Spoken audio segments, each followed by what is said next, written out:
বন্ধুরা, ভিডিওটা যদি ভালো লেগে থাকে তাহলে একটা লাইক করবেন, কমেন্ট করবেন, চ্যানেলটা সাবস্ক্রাইব করে পাশে থাকবেন। ধন্যবাদ আপনাদের সবাইকে আমাদের পাশে থাকার জন্য। টুনটুনি পাখির ঘরে কোনো কিছুই কমতে ছিল না, তার ঘরে সব কিছুই ছিল এবং সে অনেক খুশি ছিল তার পরিবার নিয়ে।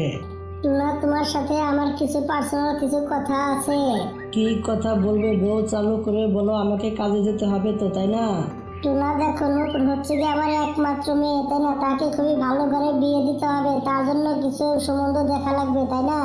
বউ দেখো, এটা তো আমিও জানি, সে হচ্ছে আমার একমাত্র মেয়ে, এই কারণে তো দরিয়া কাজ কাম করছে, টাকা পয়সা জমাচ্ছে, মেয়েকে বিয়ে হয়ে দিতে হবে ভালো ঘরে, তাই না? দেখো টুনা, আমি এইসব জিনিস বলছিলাম, আমি বলছিলাম কি মেয়ে তো বড় হয়ে গিয়েছে, তাই না? তাহলে সোনা গহনা আস্তে আস্তে একটা একটা করে বানিয়ে রাখলে আমাদের জন্য ভালো হবে। আমরা একটা তুলে কিভাবে বানাবো? দিনকাল দাম বেরিয়ে চলেছে, কমছে না তো, তাই না? বউ, তুমি সত্যি কথা বলেছো, আমি তো এসব কথা ভুলে গিয়েছিলাম। কালকে আমি স্বর্ণকারের কাছে যাব, গিয়ে গহনা টহনা বানাতে দিয়ে আসবো, কেমন? এসব কথা বলে তখন টুনা কাজে চলে যায়। অন্যদিকে দ্বিতীয় দিন তখন টুনটুনি পাখি আর টুনা তখন স্বর্ণকারের দোকানে চলে যায়।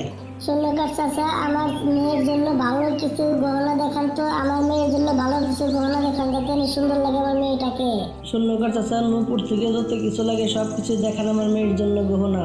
সেই দোকানদার তখন টুনটুনিকে এবং টুনাকে সুন্দর সুন্দর গহনা দেখাতে থাকে। টুনা বাবা, তুমি যে মেয়েকে বিয়ে দিচ্ছ, ছেলে কি করে, কোন গ্রামে থাকে, জানো কিছু তুমি?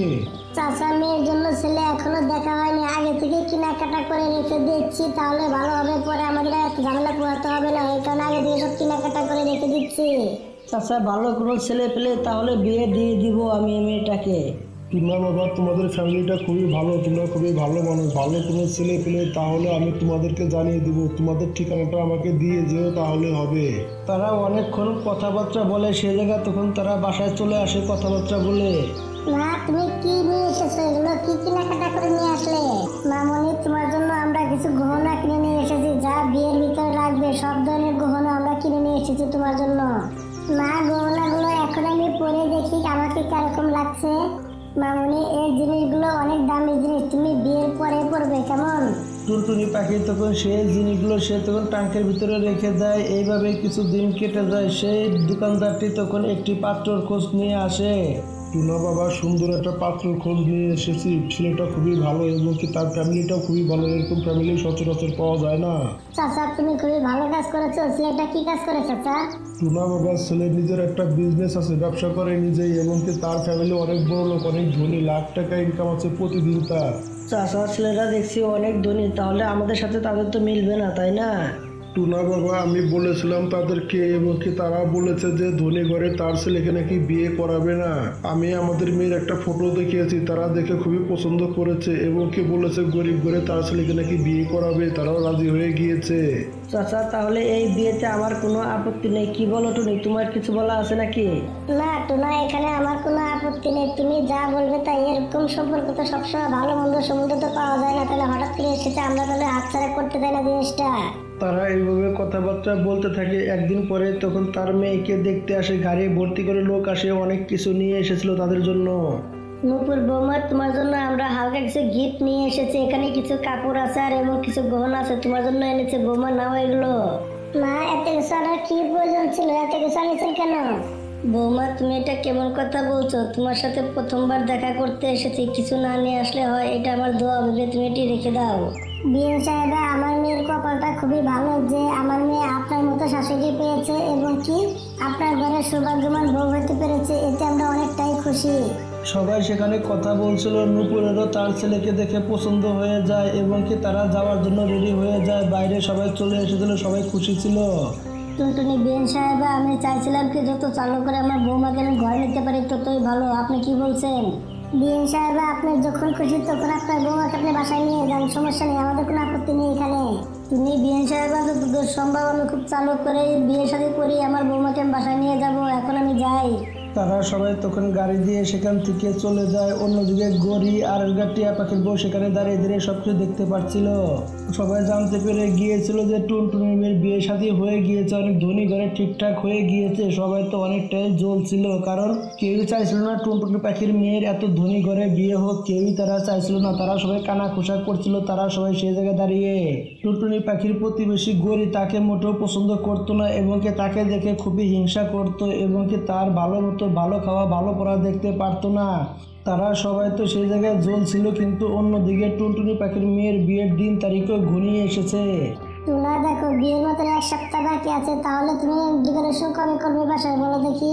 টুনি, তুমি এই বিয়ের কার্ডগুলো জায়গা জায়গায় দিয়ে আসো এবং কি তোমার মার বাসায় দিয়ে আসো এবং কি আমি যাই ডেকোরেশন সেখানে কথা বলে আসি। কেমন যত ভালো করে কাজ শেষ করবো ততই মঙ্গল। টুনা এবং টুনটুনি পাখি যাদের কাজে বেরিয়ে পড়ে। অন্যদিকে তার মেয়ে জানলার কাছে বসে বসে এসব জিনিসই ভাবছিল। আমার কপালটা খুবই ভালো, এরকম একটা শাশুড়ি পেয়েছি। আমার শাশুড়ি মাটা অনেক ভালো এবং কি আমার স্বামীটাও দেখতে সুন্দর, সব দিকে তারা অনেক ভদ্র, অনেক ভালো। এই কারণে তো আমি তার ঘরে বৌমা হতে পারবো, কারণ অনেক ভালো তারা। এরকম কপাল সবারই হয় না। আমার শাশুড়ি তার নিজের মেয়ের মতো আমাকে আদর করে, আমি কল্পনা করতে পারছি না বিয়ের পরে কি হবে। নূপুর সেখানে বসে বসে বিয়ের কথাই ভাবছিল, স্বপ্ন দেখছিল। অন্যদিকে কালো কাওয়ার ঘরে আগুন ধরে গেছে। সে তখন এটা দেখে সে তখন সেই জায়গায় চলে আসে। এই ঘরে আগুন ধরেছে, ঘরে আগুন ধরেছে, চালু করে আগুনটাকে নিবানোর চেষ্টা করো এবং কি ঘরের ভিতরে ছোট একটি বাচ্চা আছে। আগুন তো কমতি আছে না, শুধু বাড়তি আছে। কেউ যে বাচ্চাটাকে বাঁচাও, চালু করে বাঁচাও। নূপুর তখন চালু করে ঘরের ভিতরে ঢুকে দেওয়া ছোট বাচ্চাটাকে সেখান থেকে বাঁচিয়ে নেয়, কিন্তু তার অর্ধেক শরীর পুড়ে গিয়েছিল। টিয়া পাখি তখন কম্বল দিয়ে তার পুরা শরীরটাকে সে তখন ঢেকে দেয়। টুনা এবং টুনটুনি পাখি সে জায়গায় চলে আসে। নূপুর মামুনি, তুমি এটা কি করলে মামুনি?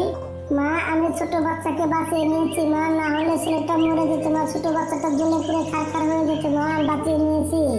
এই কথা বলার সাথে সাথে বেহুশ হয়ে যায় এবং কি টুনা টুনটুনি পাখি তাদেরকে নিয়ে এসে তখন মেডিকেলে চলে যায়। ডাক্তার তখন চিকিৎসা করতে থাকে। টুনা ভাই, আমি একটা কথা বলে দিচ্ছি, আপনার মেয়ে তো বেঁচে আছে ঠিক আছে, কিন্তু বলতে খারাপ লাগলে এটাই হচ্ছে যে বাস্তব। আপনার মেয়ে কোনোদিন উঠতে পারবে না, কারণ আপনার মেয়ের 2টি পাখনা জ্বলে পুড়ে গিয়েছে। আমি ওষুধ লাগিয়ে দিয়েছি, ঠিক হয়ে যাবে, কিন্তু তোমার মেয়ে কোনোদিন উঠতে পারবে না। টুনটুনি পাখি তো কান্না শুরু করে দেয়, টুনা কান্না শুরু করে দেয়। তখন তার মেয়েকে হাজির করে নিয়ে সে তখন বাসায় চলে আসে। অন্যদিকে ছেলে পক্ষ জানতে পেরে যায়। টুনটুনি দেখো, আমরা যা কিছু শুনেছি শুনে অনেকটাই খারাপ লাগছে। খারাপ লাগলে কিছু করার নেই। আর তোমার মেয়ে তো 2টা পাখনা নেই, তাই না? পাখনা ছাড়া মেয়েকে তো আমার ছেলের সাথে আমি তো বিয়ে করাতে পারবো না। আমি এখন চলে, বিয়েটা আমি ভেঙে দিচ্ছি। আমি এখন চলে যাচ্ছি এখান থেকে। দেখেন আপু, আমি আপনার হাতে পায়ে ধরছি, প্লিজ এরকম কথা বলবেন না। আমরা না হলে মরে যাবো। আমার মেয়েকে এখন বিয়ে কোথায় দেবো? আমার মেয়ে বিয়ে না হলে আমরা বাঁচবো না, শুধু মরে যাবো। মানুষের মতো মুখ দেখাতে পারবো না। প্লিজ আপু, আপনি একটু বোঝার চেষ্টা করেন। টুনা আর টুনি তারা হাতে পায়ে ধরে মুখে অনেক জোরাজুরি করে, কিন্তু তারা মানে না ছেলে পক্ষ। সেখান থেকে তারা তখন চলে যায়, তারা একটু মেনে নেয় না। টুনা, এখন আমার মেয়ের কি হবে? দেখো টুনি, নূপুর তো আমাদের মেয়ে, তাই না? আমাদের মেয়ের থেকে তো কষ্টে রাখতে পারবো না। আমাদের মেয়েকে গিয়ে বলতে হবে যে আমরা তাকে কোথাও বিয়ে দিব না, আমাদের কাছে রেখে দিব। তাকে এসব জিনিস বুঝতে দেওয়া যাবে না, নাহলে সে অনেক কষ্ট পাবে। টুনা আর টুনি তার মেয়ের কাছে গিয়ে তারা মিথ্যা কথা বলে তার মেয়েকে শক্ত করে, তারা নিজেও শক্ত হয়ে যায়। এইভাবে দিনকাল কাটতে থাকে। পুরা জঙ্গলে টুনা টুনির মেয়ের কথা সবাই জানতে পেরে যায়। তাদের নিয়ে অনেক আলোচনা হয়। টুনটুনি পাখি একটি গাছের বগলে দাঁড়িয়ে দাঁড়িয়ে সে চিন্তা করছিল এবং কি সে তখন বলতে থাকে, হে আল্লাহ, তুমি আমার মেয়েকে এরকম শাস্তি কিসের জন্য দিচ্ছ? একটি মাসুম বাচ্চার জীবন বাঁচিয়েছে, তার বদলে তুমি এরকম তাকে কেন শাস্তি দিচ্ছ? হে আল্লাহ, আমার মেয়েটা যদি আগের মতো ঠিক হয়ে যেত তাহলে আমি খুবই খুশি হতাম, মেয়েটার বিয়ে দিতে পারতাম। আমার মেয়েটা খুবই কষ্টে আছে। টুনটুনি পাখি, আমি তোমার সব কথা শুনে নিয়েছি, তুমি কোনো চিন্তা করো না। তোমার মেয়ের কোনো কিচ্ছু হবে না। তোমার মেয়ে ভালো কাজ করেছে, তোমার মেয়ে আর ফল অবশ্যই পাবে। গাছ ভাই, তুমি কি কথা বলতে পারো?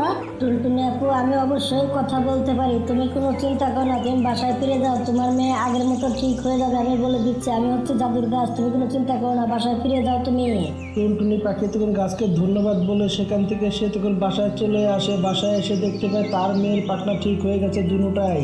টুনি বউ, দেখো অবাক কাণ্ড হয়ে গিয়েছে। আমার মেয়ে 2টা পাখনা নতুন করে গজিয়েছে, ঠিক হয়ে গিয়েছে। আমি তো বুঝতে পারছি না কিসের থেকে কি হলো। এখন আমার মেয়ে উঠতে পারবে, এখন আমাদের কোনো চিন্তা নেই। আমার মেয়েটা আবার আগের মতো হয়ে গিয়েছে।